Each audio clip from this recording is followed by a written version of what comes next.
He fought for the United States Army in World War II, but not in the way movies usually show, because Vernon Baker was a black American soldier serving in a segregated army, at a time when he could die for his country overseas, but could not sit beside a white man on a bus back home. And in April 1945, as Allied forces pushed through northern Italy, Baker's unit, the all-black 375th Infantry Regiment, was ordered to attack one of the most heavily defended German positions in the region. Castle Aginolfi, a stone fortress sitting high on a mountain ridge, protected by machine gun nests, minefields, and fortified concrete bunkers, a place the Germans believed was nearly impossible to take, and as Baker's unit advanced uphill through open terrain, German machine guns opened fire, cutting down soldiers within seconds, pinning the entire company to the ground. And this is where Vernon Baker did something that should have made him instantly famous, because instead of staying down, instead of waiting for orders, he stood up under direct fire and moved alone toward the enemy position. The hill was steep, jagged, and covered with broken rocks, shell craters, and scattered remnants of previous skirmishes. Every step was a risk. Every movement could be his last. Bullets whistled past, striking the stones and kicking up dirt around him. German soldiers shouted commands, calling out to each other, confident that no one could cross the open terrain alive. But Baker moved methodically, almost painfully deliberate in his progress, crawling when the fire was heaviest, then sprinting across exposed patches when the gunfire paused, even for a second. Each movement was calculated. He used the small dips in the terrain, the shell craters, the rubble. Every inch mattered. He carried grenades in one hand, his rifle in the other. His breathing was rapid but controlled. Sweat stung his eyes. The heat of the explosions mixed with the cold mountain wind. His heart pounded, yet his mind was entirely focused on the mission. Neutralize the enemy positions, create a path for his men, survive. He had seen soldiers fall seconds before him. He had seen friends die in ways that could never be forgotten. And still, he advanced. The first machine gun nest was only 30 yards ahead. The Germans inside had a perfect line of sight. Baker could see the muzzles glinting, hear the bullets ricocheting off the stone. He took cover briefly behind a mound of earth, counted to 3, then hurled a grenade into the opening. The explosion silenced the gun instantly. Smoke and dust filled the air.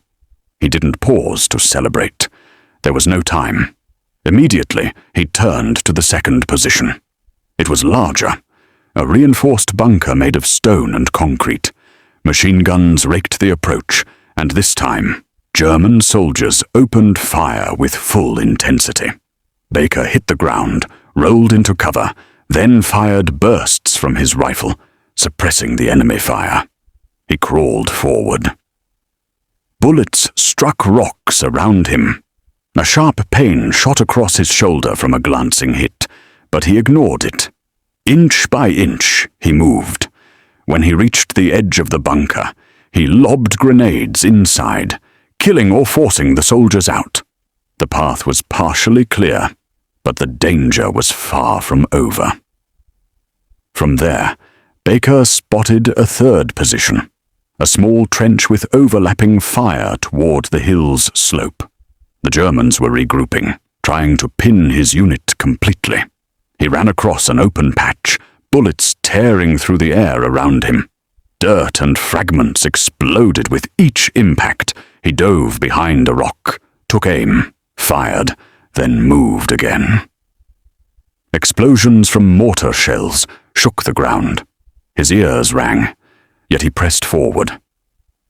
Reaching the trench, he climbed in, and neutralized the enemy soldiers inside. The 4th and 5th positions were in line of sight of the fortress's main gate. German officers were coordinating fire, realizing that one soldier had broken the line. They tried to bring reinforcements. Machine guns swiveled, but Baker pressed on, moving from bunker to bunker. He shouted to rally his men. He dragged wounded soldiers to cover when he could. He directed others, silently with hand signals. Every second mattered. Every hesitation could mean death for dozens. The German defenders were relentless. They threw grenades, fired rifles, and tried to cut off Baker's advance. Yet he moved like a force of nature, one position after another falling under his hands. Smoke filled the hillside.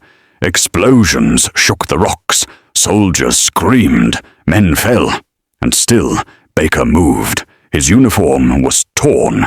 Blood covered his hands. His face was streaked with dirt and sweat. Yet he pushed forward. Finally, he reached the main gate of Castle Agenolfi. The German resistance was concentrated there. Machine guns blazed. But Baker had already inspired his unit. They advanced behind him, covering each other. With precise throwing of grenades, short bursts of rifle fire, and fearless movement, Baker breached the gate. The German soldiers, seeing the path open, began to retreat or surrender. The fortress that had seemed invincible moments before now belonged to the Americans. By the time the attack was over, Baker had single-handedly destroyed or forced out soldiers from multiple enemy positions. He had saved countless lives. He had changed the outcome of the battle. His fellow officers were stunned, whispering among themselves. "That man," one said, "is unbelievable." And yet, no cameras had captured it. No headlines would announce it. Baker was wounded, exhausted, but alive. He had done what seemed impossible.